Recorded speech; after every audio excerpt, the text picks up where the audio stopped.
Hey everyone, my name is Nathan P and welcome back to another episode of Blu Ocean Crypto.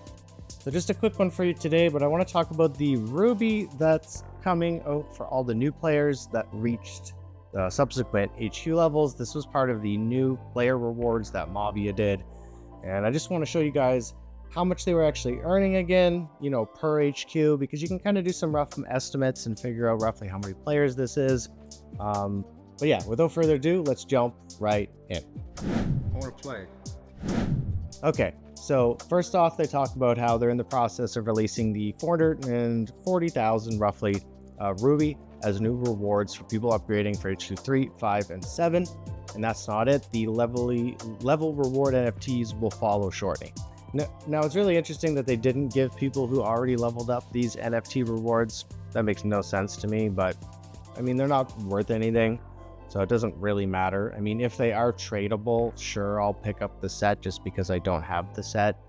So this was really just to entice new players, and I was cool with that. Also, it did make sense to me that otherwise they just have to airdrop all these NFTs to all these players, and that could be a little crazy. Now it's interesting because let's just kind of play devil's advocate here for a second and say, okay, well, maybe half of that Ruby is for people who just made alt accounts intentionally to get these NFTs. Well, even still, that's more than 200,000 Ruby, that's like 150 players-ish, roughly, maybe a little less than that, so that's not too bad for a little campaign. Now, we don't really know kind of what's coming exactly in what order over the next little bit here. This could be the first part of a few things coming out. To me, it was kind of weird because we don't have that perspective. We don't actually know what's coming. And I don't think they should be, this is just my personal opinion, but like I said, I don't know what's planned exactly.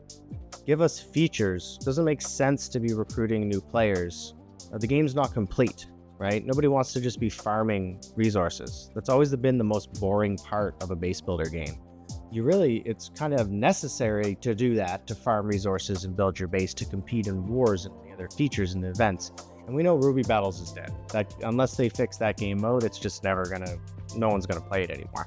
So I would rather than just focus on getting us wars and some of these new features, because that's what's actually going to attract the most new players and retain the most amount of people. But even still, like I said, this could be part of maybe a multi-chain thing, because one thing I did think about is maybe they did this and now it's kind of warming up into them launching the referral program, maybe the creator program officially. And then we also know about the Pioneer Season 2 that will eventually come. So this could be kind of part of that.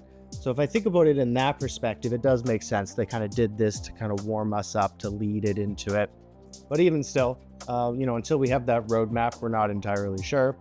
Now, just so you guys know as well, just a kind of a reminder how much people can actually earn. Let's say you started a brand new account when you did hear about this. If you did manage to get all the way up to HQ 7, that's 1,500 Ruby.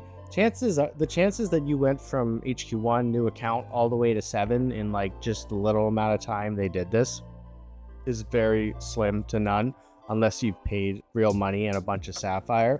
So chances are most people either hit HQ 3 and then 5, or maybe they were already HQ 4, or maybe they were already HQ 6. So I would say we're probably looking at 200-300 people potentially. And that's being conservative, thinking that half of the Ruby rewards went to alt accounts. So not actually counting those as new players. And the thing is, a lot of people coming into this game are also just coming from the App Store, not necessarily just from a Web3 perspective. Sure, there's Web3 players coming too, but we have to remember that this game is out and available just like anyone if you search on the App Store under strategy and things like that. So this is kind of cool, actually. When I think 200-300 players, they did a little event, it helped brought some people in. That's actually not bad. But like I said, I really want to see features because that's ultimately what's going to bring in and retain players. Nobody wants to be farming. That's just the least enjoyable aspect of this game. It already has been.